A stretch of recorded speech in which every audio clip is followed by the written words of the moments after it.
খালেদা জিয়ার দ্বিতীয় ছেলের নাম কি? কো কো কয়কার বাদ দিয়ে যদি শুধুমাত্র হর্ষকার দিয়ে দেন, এই কো কো, ওর দাদি যদি ডাক দেয় যার দাঁত নেই, কি বলে ডাকবে? তুই কেন তার পেছনে লাগলি? কোরআনে কারিম মানুষকে শোনাচ্ছিল, দাওয়াত দিচ্ছিল কোরআন দিয়ে, আমি বাধা দিয়েছিলাম, আমার এই কথা বলে গালি দিয়েছে। মা বলছে, বাবা তোর জন্ম হয়েছে বাড়ির রাখাল দিয়ে। এখান থেকেই 13টা আয়াতে আমি পড়েছি ব্যাখ্যায়। বিশ্বনবী জানিয়েছেন দুনিয়ায় জারজদের কর্মসূচি 9টা, তার প্রথম নাম্বারে তারা কোরআন বিরোধী। বলছি কোরআন বিরোধী যারা, আপনি দেখলেই বুঝবেন ওটা জন্ম ঠিক নেই। এবার আয়াত পড়ছি, উতুল্লিম বাদা যালিকা জানিম। বদমেজাজি যার সন্তান ওই মানুষগুলো। আমার ভাইরা, আমি কথা বলছিলাম 6 মাস পরে আমার আল্লাহ তখন রূহ দেয় মানুষের ভেতরে। রূহ মানে আল্লাহর একটা হুকুম। ইয়াসআলুনাকা আনির রূহ কুলির রূহু মিন আমরি রাব্বি। হে নবী, ওরা যদি জিজ্ঞাসা করে রূহটা আবার কি, 6 মাস পরে যেটা মানুষকে দেওয়া হয়, আপনি বলবেন এটা আল্লাহর হুকুম। এটা কি? এই হুকুমটা আপনার ভেতরে আছে, এই জন্য নড়াচড়া করেন। হুকুমটা বের হয়ে গেলে আপনার নামের আগে একটা টাইটেল যোগ হবে, মরহুম হামজা। কথা বলেন। তাহলে যেটা আছে এটা আমার ভেতরে কার হুকুম? এ হুকুম কার? বিজ্ঞান প্রমাণ করে সারা শরীরের ভেতরে অনেক কিছু পর্যন্ত তারা ধরতে পেরেছে, কিন্তু রূহটা কি কোথায় থাকে আজ পর্যন্ত বের করতে পারেনি। মঞ্চে বসা ওলামা ইকরাম, সামনে বসা মুসলমান ভাইরা, পর্দার আড়ালের সম্মানিতা মা এবং বোনেরা, প্রাণপ্রিয় চট্টগ্রামবাসী, দল মত জাতি বর্ণ ধর্ম নির্বিশেষে কোরআনের অনুষ্ঠানে যারা এসেছি, বলছি আলহামদুলিল্লাহ। আর আমাদের মুসলমানদের যে সমস্ত সংস্কৃতিগুলো আছে, আমাদের আনন্দের অনুষ্ঠান হয় বছরে মাত্র 2টা, ঈদুল আজহা, ঈদুল ফিতর। বাকি যে সমস্ত অনুষ্ঠানগুলো আছে আমরা সংস্কৃতি হিসাবে, ইসলামের ঐতিহ্য হিসাবে পালন করে থাকি। তার ভেতরে এই সমস্ত অনুষ্ঠানগুলো অন্যতম। এগুলো আছে এই জন্যে এখনো মানুষ দিন ইসলাম জানতে পারছে, শুনতে পারছে, বুঝতে পারছে, কেউ কেউ আমলও করতে পারছে। এগুলো যদি একেবারে বন্ধ হয়ে যায়, আস্তে আস্তে আল্লাহ রসুলকে মানুষ ভুলে যাবে, শেষ পর্যন্ত বেঈমান হয়ে মরা লাগবে। সুতরাং আয়োজনের সাথে যারা সম্পৃক্ত, বিশেষ করে যুব সমাজ, আল্লাহ রাব্বুল আলামিন যে মায়েদেরকে পেটে নিয়েছেন, মায়ের পেট যেন খাদিজাতুল কুবরার মতো বানিয়ে দেন। ইসলামে যত অনুষ্ঠান আছে সব আগে ত্যাগ করা লাগে, এরপরে ভোগ করা লাগে। ইসলাম বাদ দিয়ে পৃথিবীতে যত অনুষ্ঠান আছে, যত দিবস পালন করা হয়, সবগুলোতে আগে ভোগ, এরপরে ত্যাগ করলেও আছে, না করলেও সমস্যা নেই। ঈদুল আজহা, ঈদুল ফিতর আমাদের সবচাইতে ধর্মীয় বড় অনুষ্ঠান। আপনি বলেন এই 2 ঈদে আপনি আগে খেয়ে আনন্দ করবেন, এটা জায়েজ নেই। ঈদুল আজহাতে আপনি আগে কোরবানি জবাই করে গোশত গরিবের পার্টিতে পাঠান, তারা খেয়ে আনন্দ করবে, হাসবে, তাদের হাসি দেখে আপনি আনন্দ করবেন। এটা ইসলাম নাকি? যদিও নিজের কোরবানি জবাই করে নিজের পরিবারস্থ লোক যদি বেশি থাকে, সব একা খাওয়াও জায়েজ আছে, অসুবিধা নেই। তারপরও ওটা সুন্নাত নিয়ম। কোরআনে সূরা হজের ভেতরে 3 ভাগ করার কথা আছে। ঈদুল ফিতরেও ঠিক এইভাবে আপনি একটা মাস রোজা রাখার পরে আনন্দ করবেন না, আগে সাদকা করেন, আগে ফিতর দেন। গরিব মানুষ সেমাই চিনি কিনবে, ওরা খাবে, হাসবে, ওদের হাসি দেখে, আনন্দ দেখে এরপরে আপনি আনন্দ করবেন। তাহলে মুসলমানদের যে অনুষ্ঠানগুলো, এগুলোতে আগে ত্যাগ, তারপরে ভোগ। কথা বলেন। এই 2টা বাদ দিয়ে পৃথিবীর যত অনুষ্ঠান আপনি তাকান, আগে খাবো, আগে নেব। পয়লা বৈশাখে আগে এটা নেব, জুতা নেব, টি শার্ট নেব, এই থ্রি পিস নেব, এই জিনিস নেব, আগে নেব। এরপরে পান্তা ইলিশ খাবো। তার মানে আগে খাবো, এরপরে কাউকে দিলে দিলাম, না দিলে অসুবিধা নেই। দিবস পালনে বেঁধে থাকবে না। পয়লা জানুয়ারি যেটা পালন করা হয় ঠিক ওইটা ওই রকম, আগে খাবো এরপরে দেব। অনেকে 1 বছর টাকা গুছিয়ে রাখে 14ই ফেব্রুয়ারি বিশ্ব ভালোবাসা দিবস পালন করার জন্য। এইটাও আগে খাবো এরপরে বান্ধবীকে দেব, তার না দিলেও অসুবিধা। দুনিয়ায় আমরা যত অনুষ্ঠান দেখছি ইসলাম বাদ দিয়ে, সব আগে ভোগ এরপরে ত্যাগ। আর ইসলামের অনুষ্ঠানে আগে ত্যাগ করা লাগবে, এরপরে ভোগ করা লাগবে। নবীজি মদিনাতে হিজরত করার পরে ওখানে 2টা অনুষ্ঠান দেখতে পেলেন, নওরোজ আর মেহেরজান। সাহাবা একরাম প্রশ্ন করেন, ইয়া রাসূলুল্লাহ, হে আমাদের ইসলাম কি এমন পানসা মাটির মতো যে কোনো আনন্দ উল্লাস নেই, কোনো হাসি তামাশা এর ভেতরে নেই? বিশ্বনবী মুহাম্মদুর রাসূলুল্লাহকে আল্লাহ ওই দিন, মহান আল্লাহ নিজে 2টা দিন উপহার দিয়েছিলেন আনন্দ করার জন্যে। তার ভেতরে ঈদুল আজহা একটা, ঈদুল ফিতর একটা। আনন্দের ধরনগুলো আল্লাহ আগেই জানিয়েছেন, আনন্দ করবেন আমাকে সেজদা দিয়ে। তারপরে এই জন্য ঈদুল ফিতর, ঈদুল আজহাতেও যদি কেউ আনন্দ করে, সকালবেলায় আগে আল্লাহকে সেজদা দিয়ে 2 রাকাত নামাজ আদায় করে তারপরে। মুসলমানদের আনন্দ হবে নামাজ নিয়ে। কি নিয়ে? আজ আমাদের যে সমস্ত অনুষ্ঠান দিবস আমরা পালন করছি, আমাদের নামাজ নেই, সেজদা নেই। বিশ্বনবী জানিয়েছেন, কোন মানুষ যদি সেজদা দিয়ে অনুষ্ঠান আরম্ভ করে, মাথা নিচু করে, মাথা ঝুঁকিয়ে আল্লাহর দরবারে নিজেকে ছোট করে, পুরা অনুষ্ঠানটাই ইবাদত হিসাবে গণ্য হয়ে যায়। কোন নিয়ামত পাওয়ার পরে মানুষকে আল্লাহ শিখিয়েছেন তারা আগে সেজদা দিয়ে ছোট হয়ে, নম্র হয়ে এরপরে শুকরিয়া আদায় করবে। ওয়ালাকাদ আতাইনা লুকমানাল হিকমাতা আনিশকুর লিল্লাহ ওয়া মান ইয়াশকুর ফাইন্নামা ইয়াশকুরু লিনাফসিহি ওয়া মান কাফারা ফাইন্নাল্লাহা হুয়াল গনিয়্যুল হামিদ। সূরা লোকমানের 12 নম্বর আয়াতে আল্লাহ পাক বলেন, আমি লোকমানকে জ্ঞান দিয়েছিলাম, হিকমত শিক্ষা দিয়েছিলাম। আমার জ্ঞান হিকমত পাওয়ার পরে লোকমান আমি আল্লাহর শুকরিয়া আদায় করেছে।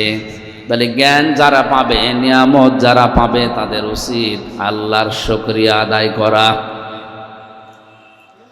আর আমরা নিয়ামত পাওয়ার পরে, জ্ঞান পাওয়ার পরে আল্লাহর শুকরিয়া তো দূরের কথা, আরো আল্লাহর বিরুদ্ধে উচ্চারণ করি। কথা বলেন ঠিক কিনা? মানুষের প্রতি আল্লাহ আশ্চর্য হয়ে কোরআনে ঘোষণা দিয়েছেন। আমার কাছে যতগুলো আয়াত আশ্চর্য মনে হয়েছে বেশি, তার ভেতরে এইটাও একটা। কাইফা তাকফুরুনা বিল্লাহি ওয়া কুনতুম আমওয়াতান ফাআহইয়াকুম সুম্মা ইউমীতুকুম সুম্মা ইউহয়ীকুম সুম্মা ইলাইনা তুরজাউন। সূরা বাকারার ভেতরে আছে, আল্লাহ পাক বলেন, মানুষ কেমন করে আমি আল্লাহর সাথে কুফরি করে, নাফরমানি করে, আমারে মানতে চায় না। বালাগাত মানতে কি আছে? কাইফা শব্দটা ব্যবহার করা হয় এমন সেন্টেন্সের আগে যে কথা বলতে গেলে তার নিজেরও বিশ্বাস হয় না। আমার সাথে কুফরি করে, আমার সাথে নাশুকরিয়া করে, আমারে মানতে চায় না। আমার বিধান কেমন করে মানুষ এটা করে? হাল আতা আলাল ইনসানি হিনুম মিনাদ দাহরি লাম ইয়াকুন শাইআম মাযকুরা। মানুষের জীবনে কি এমন কোনো সময় যায়নি যখন উল্লেখ করার মতো কিছুই সে ছিল না? একটা উল্লেখিত জীবনের জিনিস থেকে তাকে আমি উল্লেখ করার মতো একটা জায়গায় পৌঁছালাম। ফালিয়ানজুরিল ইনসানু মিম্মা খলিকা মিম্মা ইন দাফিক ইয়াখরুজু মিন বাইনিস সুলবি ওয়াত তারাইব। আল্লাহ পাক বলেন, মানুষ কি নজর করে দেখে না কি জিনিস দিয়ে আমি তাকে বানালাম?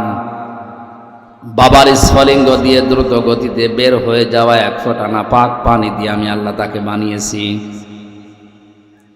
তাফসিরে মুফাসসির লিখেছেন,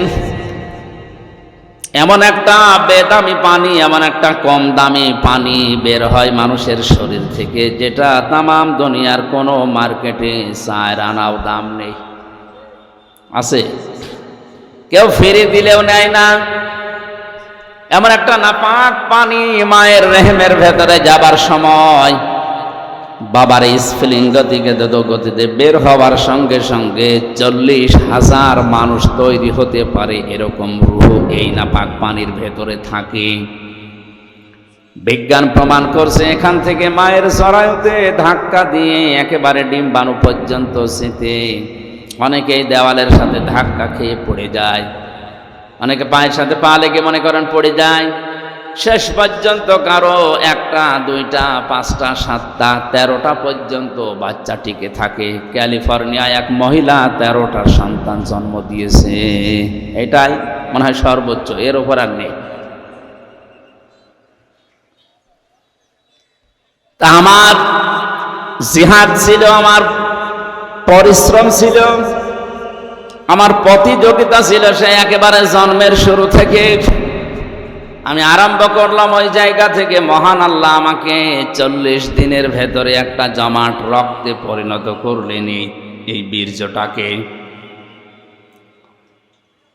সুম্মা খলাকনান নুতফাতান আলাকাতান ফাখলাকনাল আলাকাতা মুদগাতান ফাখলাকনাল মুদগাতা ইযামান ফাকাসাউনাল ইযামা লাহমা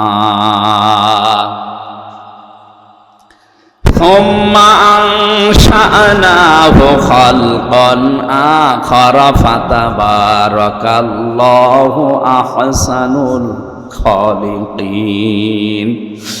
আমি হাদিসটা বারবার বলেছি আলোচনাতে, আজকেও বলছি, কোরআনের কোনো আয়াত বোঝার জন্য যদি কেউ মন মানসিকতা নিবিষ্ট করে, ও যদি নাও বোঝে, শুধু চেষ্টা চালায় যে কি বলতে চায় আল্লাহ, তাও 500 রাকাত নফল নামাজের সওয়াব হবে। এই জন্য আরো অ্যাক্টিভ হওয়া লাগবে। চারিদিকে সব বন্ধ করে দেন, এদিকে ওদিকে তাকানো পর্যন্ত বন্ধ। গল্প করা তো দূরের কথা, 1টা ঘন্টা এদিকে একটু খেয়াল করে সূরা বাকারার মাত্র 1টা আয়াত আমরা পড়েছি, আয়াতের তাফসীরুল কোরআন মাহফিলের হক আদায় করে চেষ্টা চালাবো। আল্লাহ যেন তৌফিক দেন, জোরে বলেন আমিন।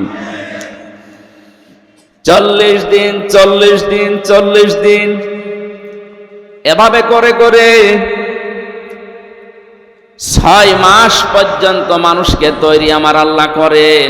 এই জন্য 6 মাসের আগে কোনো বাচ্চা যদি দুনিয়ায় আসে, ওটা তার আপন বাবার না, ওটা অন্য বাবার। কথা বোঝেন আমার? 6 মাসের আগে কোনো সন্তান জন্ম নেবে না, 10 মাস 10 দিনের পরে আর যায় না। এই সময়ের ভেতরে তাকে দুনিয়ায় আসা লাগবে। কোরআনে কারীম জানিয়েছে, কোনো বাবা সন্তানের দুধের দায়িত্ব নেওয়া লাগবে বাবাকে। মা যদি দুধ সন্তানকে 2 বছর পান না করায়, মায়ের গোনা হবে না, কারণ এই দায়িত্বটা, এই খরচটা যে করা লাগবে, এই শ্রমটা বাবার। কেউ তিম্মার রদা, এটা মোজাক্কার শব্দ। মা যদি দয়া করে পান করিয়ে দেয়, টাকা পয়সাও নেয় এর জন্যে, এটা সে দয়া করলো। কথা আমি বোঝাতে পেরেছি? সন্তান হবার পরে দুধ পান করার দায়িত্ব কার? বাবা। কার? আমাদের দেশের মায়েরা মনে করেন এগুলো দয়া করে পান করিয়ে দেয়, টাকা পয়সা নেয় না, এটা বাবার প্রতি একটা ইহসান। আল ওয়ালিদাতু ইউরদিউনা আওলাদাহুন্না হাওলাইনি কামিলাইনি লিমান আরাদা আন ইউতিম্মার রাদা। সূরা বাকারা 2 নম্বর পারা 17 নম্বর পৃষ্ঠার প্রথম নম্বর লাইনের 232-33 নম্বর আয়াতে আছে। আল্লাহ পাক বলেন, আমি আদেশ করেছি এই পৃথিবীর যারা দায়িত্বে আছে, বিশেষ করে বাবা, তারা যেন তাদের সন্তানদেরকে 2 মাস পর্যন্ত দুধ পান করায়। তার মাকে দিয়ে হোক, ধাত্রী মাকে দিয়ে হোক, যাকে দিয়ে করাক। মায়েরা যারা এসেছেন, আমি সহ যত মানুষ এখানে আমাদের স্ত্রীরা আছে, সন্তানদেরকে 2 বছর পর্যন্ত দুধ পান করিয়ে দিচ্ছে। এটা আমাদের প্রতি একটা ইহসান। যদি আমরা এখানে কেউ স্ত্রীকে 2 বছর দুধ পান করানোর জন্য 50,000 টাকা দেইনি, দিয়েছে? একটা শিশু জন্মের পর থেকে প্রতিদিন 8-9 বার করে দুধ পান করে মায়ের। বিজ্ঞান প্রমাণ করছে প্রতিবার যদি 1 পোয়া করে হয়, তাহলে 8 থেকে 9 বারে প্রায় 2 কেজি করে একদিন 2 পান মানুষ করে। এইটার ভেতরে আল্লাহ সব দিয়েছেন।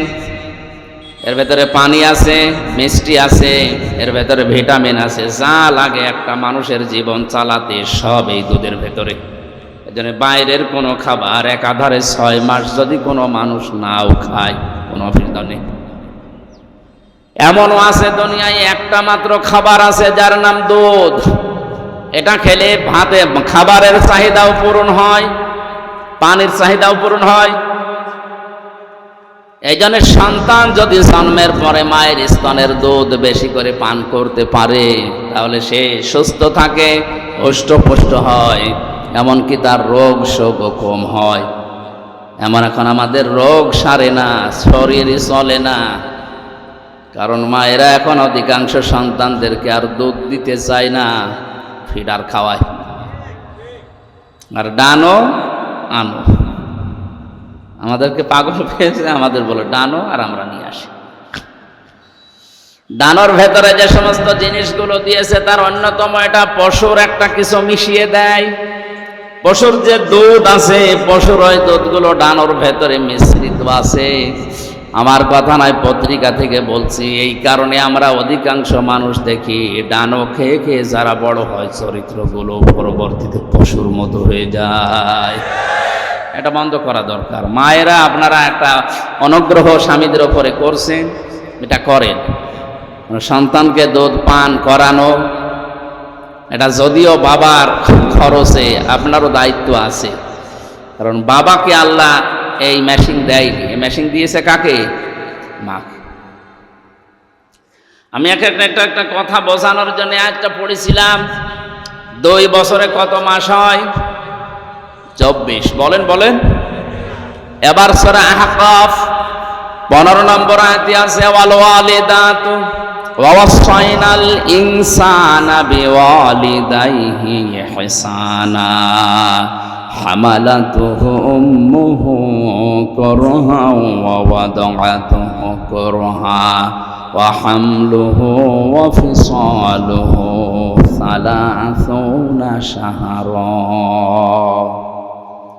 আমি দুনিয়ার যত মানুষ আছে, এখানে শুধু মুসলমান না, পৃথিবীর 750 কোটি এখন মানুষ, সবাইকে আল্লাহ নির্দেশ দিচ্ছে, তোমরা তোমাদের মা বাবার সাথে ভালো আচরণ করো। এটা ফরজ, নামাজ এবং রোজার মতো।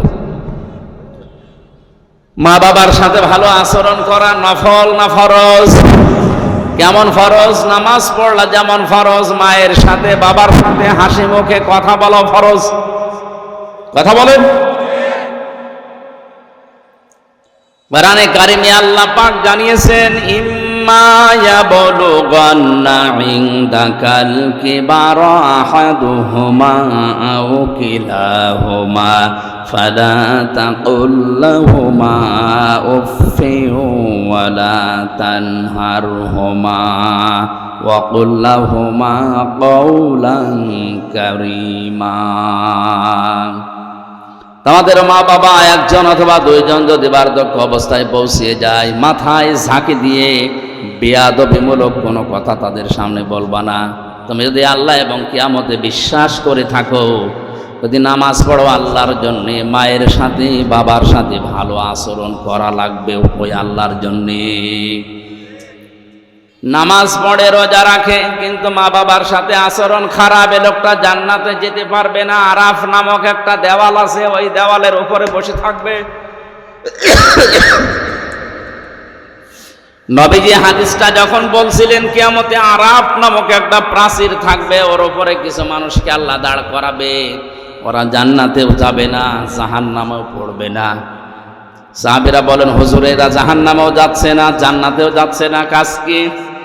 আল্লাহর নবী বলেন, এরা নামাজ, রোজা, হজ, যাকাত সব করেছে, এমনকি ইসলাম প্রতিষ্ঠার জন্য আন্দোলনও করেছে।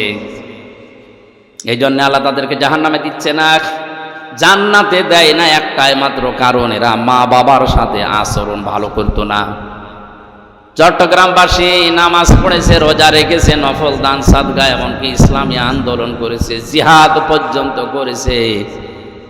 এই লোকটাকে আল্লাহ জাহান্নামে দিচ্ছে না এই একটাই কারণ, হাল আদুল্লুকুম আলা তিজারাতিন তুনজিকুম মিন আযাবিন আলীম। এমন একটা ব্যবসার কথা বলবো যেটা করলে জাহান্নামে যাওয়া লাগবে না। এজন্য ইসলামী আন্দোলন যারা করবে, সফল যদি নাও হয়, ওরা জাহান্নামে যাওয়া লাগবে না।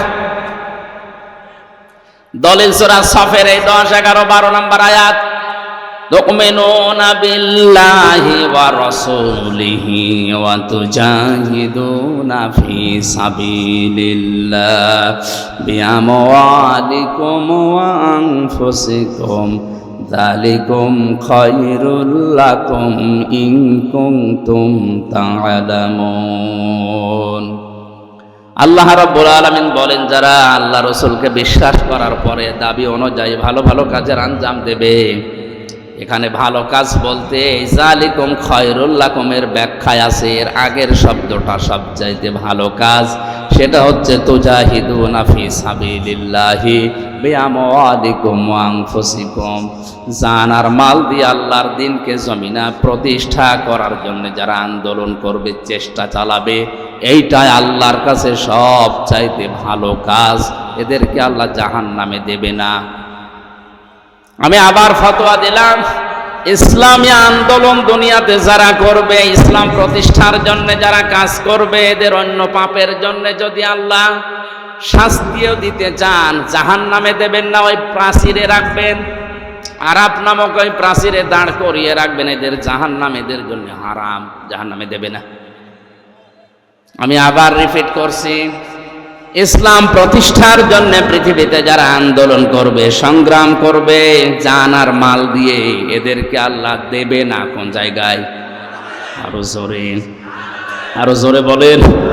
সুতরাং আর যাই করি, এই পথ ইসলামী আন্দোলনের যেটা, এটা ছাড়া যাবে না। কারা রাজি আছেন দেখি? লিল্লাহি তাকবীর।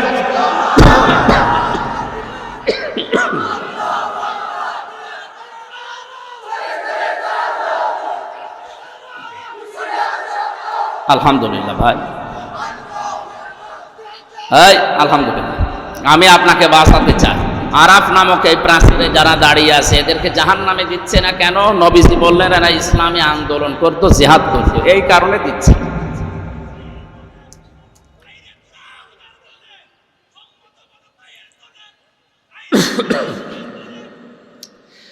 দ্বিতীয় নম্বরে এদেরকে জান্নাতে দিচ্ছে না আল্লাহ কেন? আল্লাহর নবী বলেন, এদের সবগুলোই তো তোমরা শুনলে ভালো ছিল, কিন্তু মা বাবার সাথে এদের আচরণ ভালো ছিল না। চট্টগ্রামবাসী, এই কথাটা কত কঠিন। জাহান্নামে দিচ্ছে না ইসলামী আন্দোলন করার কারণে, আর জান্নাতে দিচ্ছে না মা বাবার সাথে আচরণ খারাপ করার কারণে। হাদিসের শেষে কিন্তু আর নবী বলেননি এদেরকে আল্লাহ জাহান্নামে দেবে না, জান্নাতে যার বলেননি, ওই পর্যন্ত শেষ। এবার বলেন তো, এইরকম আচরণ করে যদি কপাল নিয়ে কেউ যায়, আর যদি আরাফ নামক ওই প্রাচীরে আবাদান আবাদান থাকা লাগে, ওর চাইতে ও জান্নাতেও যেতে পারছে না, জাহান্নামও যাবে না, কপাল পোড়ার কেউ আছে। ওই জন্য এই দুইটা জায়গা খুব সেন্সিটিভ, খুব খেয়াল রাখা লাগবে। দুইটা জায়গায় জায়েজ কোনো কাজে যেন মা বাবা নারাজ হয়ে না যায়। মায়ের কথা মতো বউ তালাক দেওয়া জায়েজ আছে না নেই? এই আন্দাজে ফতোয়া দে, জায়েজ নেই। বাবার কথা মতো জায়েজ আছে।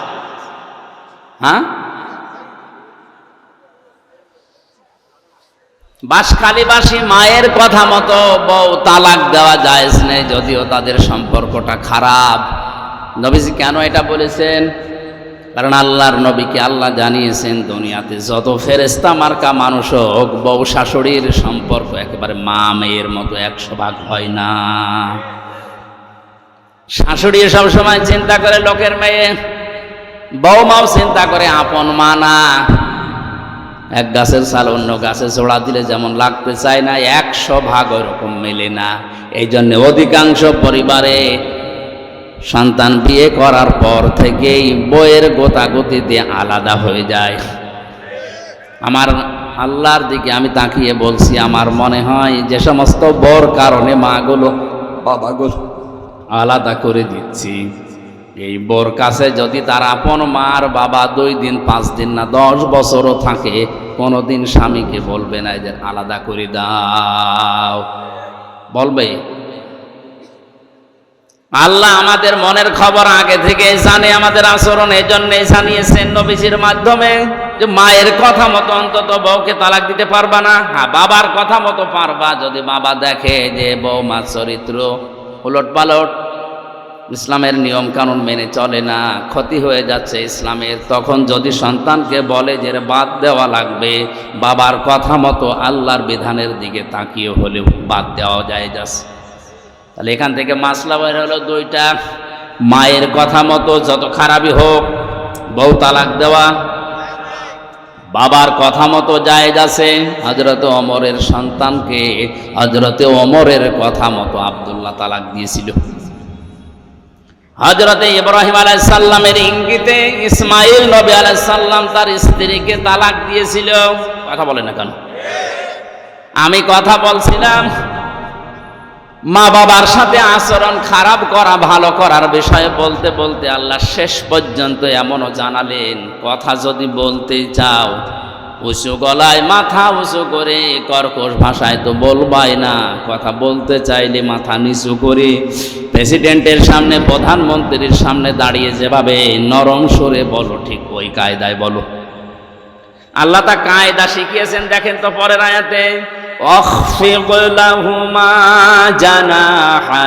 جناح الذل من الرحمة وقل رب ارحمهما كما ربياني صغيرا। জবান খুলে এই ময়দানে আল্লাহর শেখানো দোয়াটা একবার পড়েন, রব্বির হামহুমা কামা।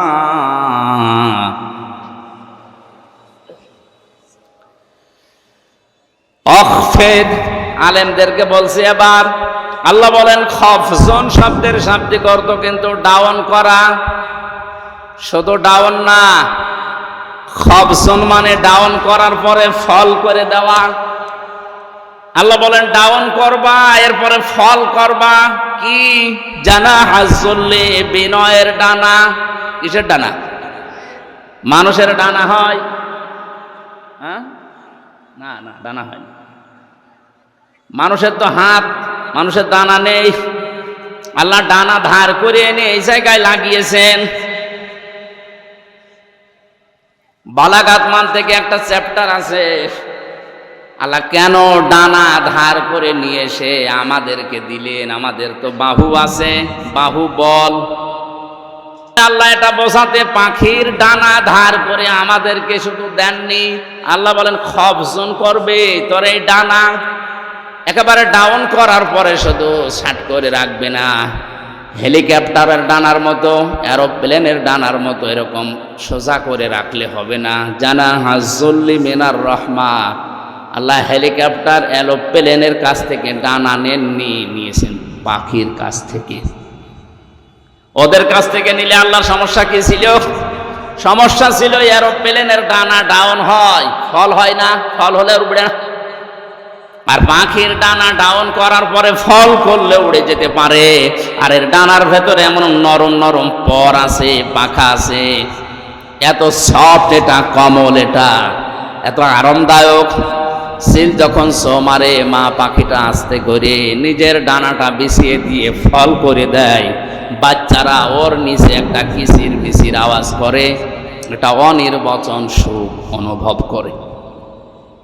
আল্লাহ দুনিয়ার মানুষকে উদাহরণটা দিয়ে বোঝাতে চেয়েছেন, পৃথিবীর মানুষেরা, তোমার মা বাবা শেষ বয়সে এসে যখন তোমার আন্ডারে আসবে, তোমার এই ডানার নিচে থাকার পরে যেন মনে করে যে আমার হামজা থাকতে আমার আর অসুবিধা নেই। এই কথা বলেন না কেন? এরকম মনে করতে পারছে? বলেন বলেন না, এরকম মনে করতে পারছে না। সেই পরিবেশ নেই আজ কাদের কারণে? আমি যতগুলো কারণ পেয়েছি তার অন্যতম কারণ হচ্ছে অধিকাংশ বাড়িতে তার বউ না। এই এলাকায় এখন এসব নেই। আর এই বউকে বারবার কান পড়া দেয় এর বড় মা আর ওর বড় বোন, আর ওরা আশপাশের ভাবি যারা আছে তারা বলে, আর কতদিন থাকবা, আলাদা হও, আরামে খেতে পারবা। এরকম কার কার বউকে দেয়? একটু হাত তোলেন তো। ও, এই হাদিস মনে হয় এই এলাকায় বলা ঠিক হইল না, এটা আমাদের কুষ্টিয়ায় আছে।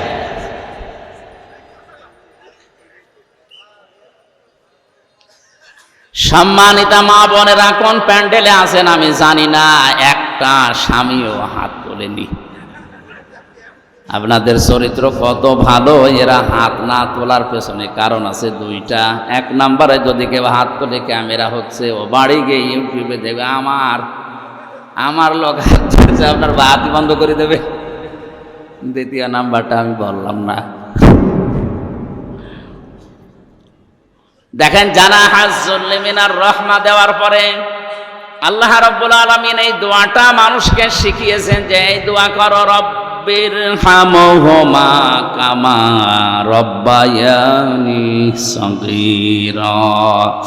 ইয়া আল্লাহ, এই মা বাবা ছোটবেলায় আমার প্রতি যে স্নেহ, যে দয়া, যে মায়া, যে রহমত দেখিয়েছে, আল্লাহ মেহেরবানি করে তুমি তাদের ওপর ওই রকম দয়া, রহমত, মায়া, মহাব্বত ঢেলে দাও। এমনকি কবরে যদি যায় তাদেরকে তুমি ওই রকম ভাবে দেখাশোনা করো যেভাবে ছোটবেলা আমাকে দেখাশোনা করেছিল। একটা সন্তান প্রতিপালন করা কত কঠিন, আমার এই ছোট মেয়েটা নিয়ে আমি এখন টের পাচ্ছে।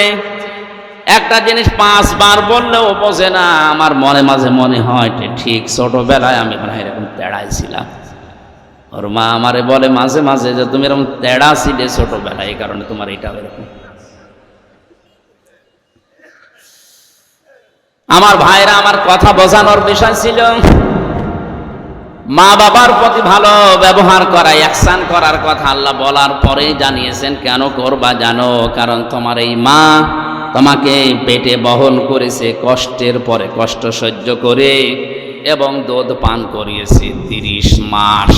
সব মিলে বলেন বলেন, আল্লাহ কিন্তু সালাসনা সাহারা দিয়েছেন, ওয়া হামলুহু ওয়া ফিসালুহু, এই যে মাঝখানে ওয়া দিয়ে জানিয়েছেন তোমাকে দুধ পান করানো আর তোমাকে পেটে রাখা, সব মিলে 30 মাস। আমরা এর আগে জেনেছি দুধ পান করানো লাগে কয় মাস? 24। বলেন না কেন? 30-এর ভেতরে 24 মাপ গেলে কত থাকে? 6। এখান থেকে এই গবেষণা করে বের করা হয়েছে সূরা কলমের 13 নম্বর আয়াত থেকে 17 নম্বর আয়াত পর্যন্ত ব্যাখ্যা আছে যে দুনিয়াতে মানুষ আসতে সর্বনিম্ন সময় লাগবে 6 মাস। এর আগে যদি কেউ আসে ওটা বৈধ না, ওটা জারজ।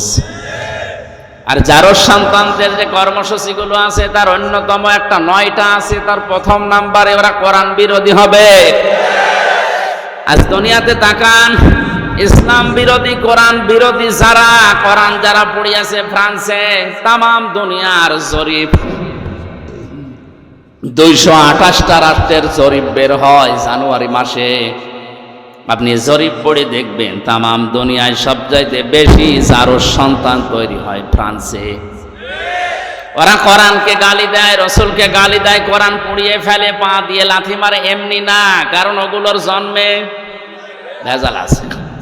কারণ জারজ সন্তানদের প্রথম কর্মসূচি ওরা কোরআন বিরোধী, ওরা রাসূল বিরোধী।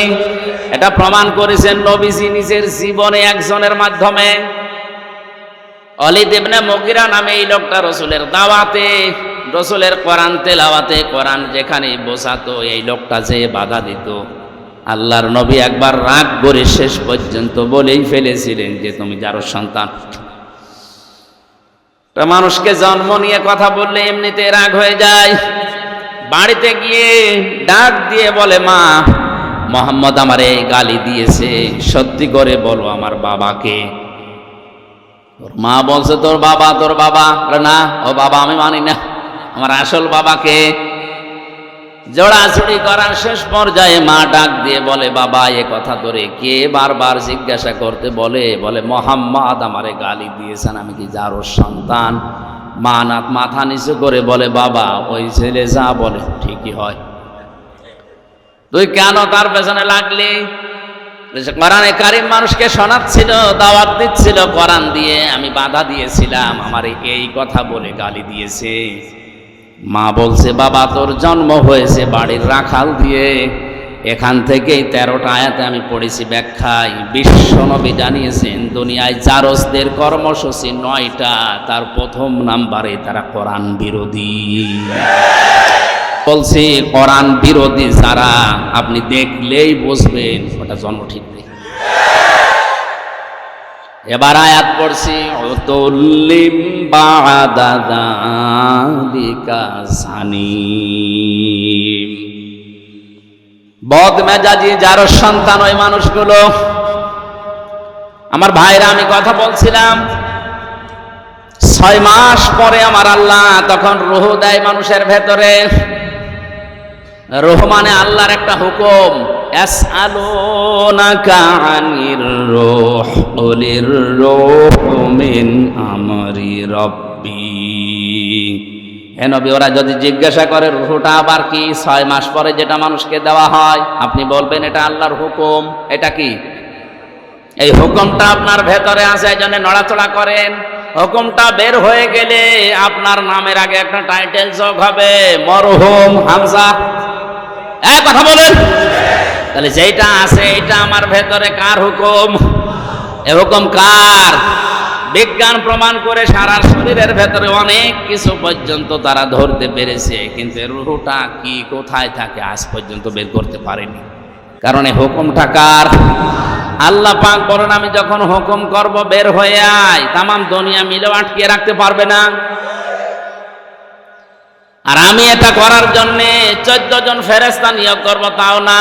ইন্নামা আমরুহু ইযা আরাদা শাইআন আইয়াকুলা লাহু কুন ফায়াকুন। আমি যখন কোনো কাজের ইচ্ছা করি, এরাদা করি, তখন বলি কোন হও, সঙ্গে সঙ্গে কাজটা হয়ে যায়। মানুষের ভেতরে আল্লাহ রূহ দেওয়ার পরে খাবারের উদ্রেক তখন দেখা দেয়। খাবারের প্রয়োজনে দুনিয়ার কোনো মানুষ সেখানে কিছুই পাঠাতে পারে না। আল্লাহ নিজের পক্ষ থেকে মায়ের মাসিক অংশ বন্ধ করে দিয়ে খাবারের ব্যবস্থা করেন। এমন একটা খাবারের ব্যবস্থা 6 মাস আগে গরম করে আল্লাহ রেখে দেন। দুনিয়ার বিজ্ঞান প্রমাণ করেছে এর ভেতরে আল্লাহ সব কিছু লুকিয়ে রেখেছেন। এজন্য পৃথিবীর কোনো মানুষ যদি কিচ্ছু না খায়, জন্ম থেকে মৃত্যু পর্যন্ত শুধু দুধ খায়, তাও সে বেঁচে থাকতে পারবে।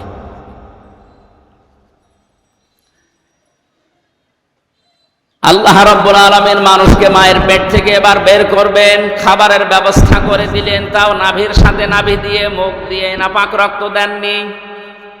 তাফসিরে মুফাসসির লিখেছেন নাপাক রক্তটা মুখ দিয়ে না দিয়ে নাভির সাথে দিয়েছেন। এই জন্যে দুনিয়ার মানুষকে আল্লাহ জানাতে চায়, বান্দা নাপাক জিনিসদের মুখ দিয়ে দিলাম না, দুনিয়ায় যে এই মুখটা দিয়ে আমি আল্লাহর কোরআন পড়বি, আমি আল্লাহর নামের জিকির করবি। অথচ মানুষ এত নেমো খারাম, এত হারামি, এত খারাপ, দুনিয়ায় আসে আল্লাহর ওই বানানো সুন্দর পবিত্র মুখটা দিয়ে হারামি জিনিস এই মুখ দিয়ে প্রবেশ করাচ্ছে। যত রকমের হারাম জিনিসে মুখ দিয়ে প্রবেশ করায়। আল্লাহ এই জন্য কাইফা শব্দটা দিয়েছেন। আমি এই শব্দের ব্যাখ্যা করতে গিয়ে একটু চলে গিয়েছিলাম। আল্লাহ বলেন কাইফা তাকফুরুনা বিল্লাহ, কেমন করে আমার সাথে নাফরমানি করো? আমার তো বিশ্বাস হতে চাই না, কারণ যে পর্যায়ে ছিলে এখান থেকে এ পর্যন্ত আনতে কেউ ভূমিকা পালন করেনি। হ্যাঁ, তোমার মা বাবার দায়িত্ব ছিল শুধু বিছানায় থাকা, বাকি যা করার করেছে কি? এতটুকু আল্লাহ শেষ করেননি। আল্লাহ রাব্বুল আলামিন বলেন মানুষদেরকে আমি মায়ের পেট থেকে এবার আস্তে করে বের করে আনার জন্য ফেরেশতাদেরকে যারা নিয়োজিত আছে সিদ্ধান্ত দেই যে যাও, ওয়াল্লাযী আল্লাহু আখরাজাকুম মিন বুতুনি উম্মাহাতিকুম লা তা'লামুনা শাইআ। মায়ের পেট থেকে আস্তে করে আমি বাচ্চার আকারে বের করে আনি এমন অবস্থায় যখন সে কিছুই জানতো না। ওয়াজআলা লাকুমুস সামআ ওয়াল আবসারা ওয়াল আফইদা লাআল্লাকুম তাশকুরুন। শ্রবণ শক্তি, দর্শন শক্তি, বাক শক্তি, আকেল শক্তি, ঘ্রাণ শক্তি, এই পাঁচটা আমি আল্লাহ রব নামের কারণে মানুষকে দান করি। আল্লাহ কি করেন বলেন? বলেন, আল্লাহ আপনাকে দয়া করে দান করেছেন। এটা যদি আল্লাহ আমাদেরকে দান না করতো তাহলে আমি কানা হয়ে আসতাম। বলেন না কেন? আমি যদি শ্রবণ শক্তি না পেতাম তাহলে কালা হয়ে আসতাম। যদি দর্শন শক্তি না পেতাম তাহলে মানুষ আমারে কানা, অন্ধ বলে ডাকতো। যদি আমি আকেল শক্তি না পেতাম দুনিয়ায় আল্লাহ পাঠাতেন ঠিক, কিন্তু পাগল হয়ে আসতাম। ইয়াখরুজু মিন বাইনিস সুলবি ওয়াত তারাইব শব্দের ব্যাখ্যায় ডক্টর মরিস বোকাইলি আমি অনেকগুলো তাফসিরে পেয়েছি, কিন্তু এই জায়গায় যে উনি বিজ্ঞান, সায়েন্স এবং বাইবেল নিয়ে একটা বই লিখেছিলেন, ওখানে আয়াতের ব্যাখ্যা করতে গিয়ে সুন্দর একটা তথ্য দিয়েছেন। লিখেছেন মায়ের নাপাক পানির ভেতরে বাবার নাপাক পানি প্রবেশ করে আমার আল্লাহ 8টা জিনিস বানান। চুল, রগ, হাড় আর পর্দা, রক্ত, গোশত, চর্বি আর চামড়া। মায়ের ওই নাপাক জিনিস বাবার ওই নাপাক জিনিস দিয়ে 8টা জিনিস হয়। বিজ্ঞান এখন জানিয়েছে মানুষ তৈরি করার জন্য কমপক্ষে 13টা উপাদান লাগবে। কয়টা? মার বাবা দিয়েছিল 8টা, ওইটাও আল্লাহ বানিয়েছে। আর আল্লাহ নিজের পক্ষ থেকে মানুষের ভেতরে আরো 5টা জিনিস স্পেশাল ভাবে দেয়। এটা কিছুক্ষণ আগে যেটা সূরা নাহলের 78 নম্বর আয়াতের শেষের দিকের অংশ দিয়ে বললাম, ওয়াজআলা লাকুমুস সামআ ওয়াল আবসারা ওয়াল আফইদা। এখানে 3টা আছে, আর সূরা নূরের ভেতরে আছে 2টা। এই 8, 5, 13টা জিনিস যখন এক হয়ে যায়, ফেরেশতারা জিজ্ঞাসা করে রব্বুল আলামিন এটাকে কি আমরা এখন ছেলে বানাবো না মেয়ে বানাবো? সিদ্ধান্ত দেওয়ার মালিক কে? যারা মেয়ে হলে বা ছেলে হলে রাগারাগি করে স্ত্রীর সাথে, রাগারাগি স্ত্রীর সাথে না, ও যেন করছে পোকারান্তি আল্লাহর সাথে। কারণ এর দায়িত্ব তো আপনার মা বাবার না, স্ত্রীরও না, স্বামীরও না, এর দায়িত্ব কার? ফেরেশতারা কমপ্লিট করে জিজ্ঞাসা করে আল্লাহ যদি বলেন ছেলে বানাও, দুনিয়ার তামাম একদিক হয়ে গেল, এই সিদ্ধান্ত নড়াতে পারবে না। হ্যাঁ, আল্লাহ দয়া করে কাউকে প্রথমে মেয়ে দান করে, এটা কোরআনে সূরা শূরায় আছে। ইয়াখলুকু মা ইয়াশা ইয়াহাবু লিমান ইয়াশাউ ইনাসা ওয়া ইয়াহাবু লিমান ইয়াশাউ যুকুর আও ইউযাওবিজুহুম যুকরানা ওয়া ইনাসা ওয়া ইয়াজআলু মান ইয়াশাউ আকিমা ইন্নাহু আলিমুন কাদির। তিনি সৃষ্টি করেন, কাউকে মেয়ে দেন, কাউকে ছেলে দেন। আগে কার কথা? আরো জোরে বলেন। মেয়ের নাম আল্লাহ আগে দিয়েছেন। এই জন্য আয়াতের তাফসিরে বিশ্বনবী মুহাম্মদুর রাসূলুল্লাহ নিজেই যাচ্ছেন, রুহুল মানিতে আছে আল্লাহ মেয়ের নাম দিয়ে আরম্ভ করেছেন। এই কারণে আল্লাহ মেয়ের প্রতি বেশি খুশি। কারণ যেই ঘরে একটা মেয়ে আসে নবীজি বলেন ওই ঘরে একটা জান্নাত আল্লাহ পাঠায়। ওর উপরে যদি 4টা দায়িত্ব তার মার বাবা গার্জিয়ান পালন করে, কিয়ামতের দিন আমি নবী গ্যারান্টি দিচ্ছি, সবাই যখন বিচারে থাকবে এই মেয়ের প্রতি 4টা দায়িত্ব পালনকারী মা বাবা আর গার্জিয়ান আমি নবীর সাথে এভাবে পাশাপাশি থাকবে। মা বাবা আর গার্জিয়ান যারা আছেন 4টা কাজের প্রথম নাম্বারে তার সুন্দর নাম রাখা।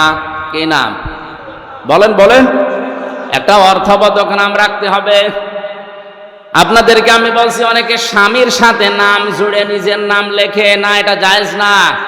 আপনি নাম লিখবেন বাবার নামের সাথে, কারণ স্বামী আজ আছে কাল নেই। কথা বলে না কেন? আজকে যদি আপনার স্বামী তালাক দিয়ে দেয়, কালকে ওর সাথে দেখা করা কি? কথা বলেন। আপনার বাবার সাথে তালাক হবে? হবে না। এই জন্য মায়ের নাম, ছেলের নাম, মেয়ের নাম বাবার সাথে মিলিয়ে রাখা দরকার, কারণ কিয়ামতের দিন আল্লাহ বাবার নামের সাথে মিলিয়ে আপনাকে ডাক দেবে। উদউহুম লিআবাইহিম, তাদেরকে আমি ডাক দেব তাদের বাবার নামে। এই জন্য আমার নাম আমির হামজা, আমার বাবার নাম রিয়াজ, হামজা বিন রিয়াজ, রিয়াজের ছেলে হামজা। আমার মেয়ের নাম মাওয়া, ও যদি নাম লিখতে চায় এভাবে লিখতে পারবে, মাওয়া বিনতে হামজা, হামজার মেয়ে মাওয়া। কথা বুঝতেছে? এখন স্বামীর নামের সাথে যদি মিলিয়ে কেউ লেখে, আমার স্ত্রীর নাম মনে করেন তানিয়া, আমার নাম আমির হামজা, ও তানিয়া আমির লিখে দিল, 2 দিন পরে যদি ওর সাথে আমার তালাক হয়ে যায়, ওর মুখ দেখায় তো আমার জায়েজ নেই। কিন্তু আমার মেয়ে মাওয়ার ফারিহা, একেবারে মরণ পর্যন্ত ওদের সাথে সম্পর্ক কোনোদিন কাট হওয়ার সম্ভাবনা আছে। আশা করছি মাসলাটা বুঝেছেন। এখন থেকে বাবার নামের সাথে মিলিয়ে দেবেন, স্বামীর নামের সাথে না। মেয়ে যেই ঘরে আসে সুন্দর একটা অর্থবোধক নাম তার রাখা দরকার। কিয়ামতে আল্লাহ যদি মানুষকে মাফ করতে গিয়ে একেবারে কিছু না পায়, একটা নাম যদি পায় সুন্দর ইসলামী নামের ওসিলাতে হলেও আমার আল্লাহ শেষ পর্যন্ত মাফ করে দেবে। একটা হাদিসে পড়েছিলাম, কিয়ামতে আল্লাহ বিচারের ময়দানে ডাক দেবেন মরিয়ম, হাজার হাজার মরিয়ম দাঁড়িয়ে যাবে। রব্বুল আলামিন বলেন, আমি তো এত মরিয়ম চাইনি, আমি চেয়েছি ঈসা নবীর মা মরিয়মকে। মরিয়ম নামের মেয়েরা ডাক দিয়ে বলে, রব্বুল আলামিন তুমি তো বলো নাই ঈসা বিনতে মারিয়াম কই, ঈসা নবীর মা মরিয়ম কোথায়? কথা তো বলে ডাক দাওনি। মরিয়ম বলে, যখন ডাক দিয়েছ দুনিয়ায় বিধান তোমার মানিনি, আজকে তোমার আদেশ শোনার পরে সঙ্গে সঙ্গে লাব্বাইক বলেছি। আল্লাহ পাক বলেন, আমার ঈসা নবীর মা মরিয়মের সাথে তোমরাও যাও আমার জান্নাতে। এমন নাম যদি রাখেন যে নাম শুনলে কুকুরেও হাসে। একজনের নাম শুনেছিলাম কুকু। কি নাম? কুকু। খালেদা জিয়ার দ্বিতীয় ছেলের নাম কি? কো কো। কয়কার বাদ দিয়ে যদি শুধুমাত্র হর্ষকার দিয়ে দেন, এই কো কো, ওর দাদি যদি ডাক দেয় যার দাঁত নেই, কি বলে ডাকবে? বলবে কুকুর পানি নিয়ে আয়। বিশ্ববিদ্যালয়ে থাকাকালীন আমার এক স্যার গল্প বলছিলেন, এক লোকের নাম ছিল ফ্যান চাটা। লোকজন গরিব মানুষ, তাই জন্য ওই নামেই তারে ডাকে। ধনী হয়ে গেছে লোকটা, এখন টাকা পয়সার মালিক, চিন্তা করছে আমার এত কিছু হয়েছে কিন্তু নামটা হবে না। এলাকার মেম্বার চেয়ারম্যান মানুষদেরকে ডাক দিয়ে গরু জবাই করে খাওয়িয়েছে। বলছে আমার নামের পরিবর্তন করবো আজকে। পোস্টার তো ছাপিয়েছে, পোস্টার এবার উদ্বোধন করবে চেয়ারম্যানকে দিয়ে। চেয়ারম্যান মাইক হাতে নিয়ে বলছে, ভাইরা আমার, বোনেরা আমার, লোকটা এতদিন গরিব ছিল, এই জন্য নামে সমস্যা ছিল না, কারণ গরিব মানুষের নাম হলেও হয়, না হলেও অসুবিধা নেই। আজকের টাকা পয়সা অর্থ সম্পদ সম্মানিত মানুষ আল্লাহ তাকে বানিয়েছে, আজকে নামের পরিবর্তন করতে চাই। আপনাদের সবাইকে খাওয়াইয়েছে, আমিও খেলাম, আজকে থেকে ওর নাম আমি পাল্টিয়ে দিলাম। ওর নাম এখন থেকে ফ্যান চাটা নয়, নাম হবে মধু চাটা। লোকটা মাইক হাতে নিয়ে বলছে, ভাইরা আমার, আমার গরু ছাগলও গেল, এলাকার মানুষ আমার বাড়িতে দাওয়াতও খেলো, আমার নামেরও পরিবর্তন হইলো, কিন্তু নাম থেকে ওই চাটাটা আর গেল না। আগে ছিলাম ফ্যান চাটা, এখন কি চাটা? এই জন্য আপনারা যারা গার্জিয়ান আছেন, মা বাবা বড় ভাই, তারা সন্তানের নামটা রাখবেন এমন ভাবে, অন্তত নামের প্রভাব যেন তার কর্মজীবনে পাওয়া যায়। আসাদ, আসাদ মানে কি? সিংহ। আসাদ মানে এরকম নাম যদি অর্থবোধক রাখেন, আসাদুজ্জামান, জামানার সিংহ, বড় হয়ে যেন ইসলামের সিংহ হতে পারে। আসাদুল ইসলাম, শান্তির সিংহ, শক্তিশালী, মজবুত। এরকম ইসলামের জন্য আমাদের সিংহ মার্কা পুরুষ দরকার আছে না নেই? নাম রেখে দিয়েছে বল্টু। এজন্য অর্থবোধক একটা নাম রাখা। 2 নম্বরে শুধু নাম রাখা না, তার পেছনে খরচ করা। একটা সন্তান প্রতিপালন করতে গিয়ে যদি কেউ খরচ করে, সে মেয়ের পেছনে কিয়ামতের দিন ওই টাকা পয়সার হিসাব আল্লাহ নেবেন না। আপনার মেয়ের জন্য যদি একটা জামা কিনে দেন, স্যান্ডেল কিনে দেন, খেলনা কিনে দেন, মেয়ের লেখাপড়ার পেছনে, তার দিন এলেম শেখার পেছনে যত খরচ হবে, ওই টাকাগুলোর হিসাব দেওয়া লাগবে না? তো অনেককে এখন খরচ করতে চায় না, জায়গা মতো অকাজে খরচ করে, টাকা পয়সা খরচ করে তার পেছনে বড় করা না, তার পেছনে দ্বীনের শিক্ষা দেওয়ার জন্য ব্যয় করার সামর্থ্য অনুযায়ী। বাংলাদেশ সহ আমাদের মুসলিম দেশগুলোতে এখন বিশেষ করে এই লাইনে যেগুলো আছে, এই লাইনের গুলো আমরা ইসলামী শিক্ষা পুরুষদের তুলনায় মেয়েদেরকে অনেক পিছিয়ে দিয়েছি। পুরুষের মাদ্রাসা বা ইসলামী লাইনের যে সমস্ত শিক্ষা প্রতিষ্ঠান অনেক বেশি হয়ে গেছে, মেয়েদের গুলো একেবারেই কম। অথচ একটা মানুষকে মানুষ বানাতে হলে সবচেয়ে বেশি ভূমিকা পালন করে তিনি মা। এখানে যারা এসেছেন আজকে থেকে সিদ্ধান্ত নেবেন, আপনার মেয়েকে আপনি ডাক্তার বানাবেন, ইঞ্জিনিয়ার বানাবেন, বিশ্ববিদ্যালয়ের শিক্ষক বানাবেন, কোনো অসুবিধা নেই, কিন্তু পাশাপাশি প্রথমেই তাকে আগে ইসলাম মানতে গিয়ে যা লাগে ওই শিক্ষাটা দিয়ে নেবেন।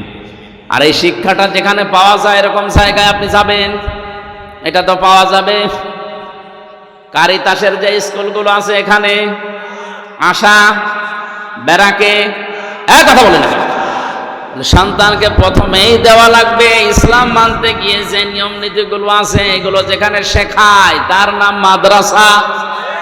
বলেন, এরা যদি 1 থেকে অন্তত 5 পর্যন্ত এই নিয়ম নীতিটা জানতে পারে, ইসলামের মৌলিকটা, 6-7 যেটা এখন দেখতে পাচ্ছে ওটা ওরা জানলেও বিশ্বাস করবে না। 7 বইতে ইসলাম শিক্ষায় দিয়েছে দুর্গাদের এভাবে সাজিয়ে পূজা করা হচ্ছে, এটা ইসলাম নয়। এরা 5 পর্যন্ত যদি ভেদটা শক্ত করতে পারে, 6-7 যে দরকার হয় চ্যাপ্টার বাদ দেবে, তারপরও আল্লাহ বাদে দেবতাকে বিশ্বাস করবে না। মাথায় মগজ থাকলে আপনি বুঝেছেন। 4 নম্বরে কে এমন জায়গায় বিয়ে দেওয়া লাগবে পাত্র যেন সৎ হয়। আমরা অনেকে আছে এখন সন্তানকে বিয়ে দেওয়ার জন্য মা বাবার তুলনায় দেখা যাচ্ছে জিজ্ঞাসা করে ঘটক সাহেবকে যে আমার এই ছেলের যে জামাই বানাবো এর উপরি কামাই আছে, তো একটা হারাম জায়গা দেখে যদি স্বতঃস্ফূর্তভাবে জেনে বুঝে কোনো সন্তানকে আপনি হাতে তুলে দেন, আল্লাহর কসম ওই মেয়েটা কোনোদিন শান্তিতে থাকবে না। গভীর রজনীতে আপনার জামাই আসবে ডাল খেয়ে, লাল পানি খেয়ে, ওই সংসারে শান্তি থাকবে? একটা ভ্যান চালকের সাথে বিয়ে দেন, তার চরিত্র যদি ভালো থাকে, 5 ওয়াক্ত নামাজ অন্তত পড়ে, কষ্ট হয় তার শরীরকে চালাতে, সংসার চালাতে, কিন্তু রাত 12টার সময় ও লাল পানি খেয়ে মদ খেয়ে ঘরে আসবে না। বহু ধনী ধনী মানুষের সাথে আমি মিশে দেখেছি, ওপরে ফিটফাট, ভেতরে সদরঘাট, শান্তি নেই। বাড়ি যায় রাত 1টার সময়, নিজের বউ বাদ দিয়ে অন্যের স্ত্রীর সাথে ফুর্তি করে বাড়ি গেছে, যে দেখে নিজের যুবতী মেয়ে পেট নিয়ে বসে আছে। কি গো, কার? আল্লাহ দিয়েছে। এই জন্য শিক্ষা ব্যবস্থায় আমাদেরকে এমন ভাবে তৈরি করে দেওয়ার দরকার, প্রাথমিকটা যেন বড় হয়ে অন্তত উল্টা পাল্টা লাইনে যেতে না পারে। আমার ম্যাডামও তো ইসলামী বিশ্ববিদ্যালয় থেকে অনার্স মাস্টার্স করা, অথচ ওর সাথে অন্যান্য সাবজেক্টের অনেকেই বিয়ের আগেই বাচ্চা জন্ম দিয়েছে। জোরে বলেন নাউজুবিল্লাহ।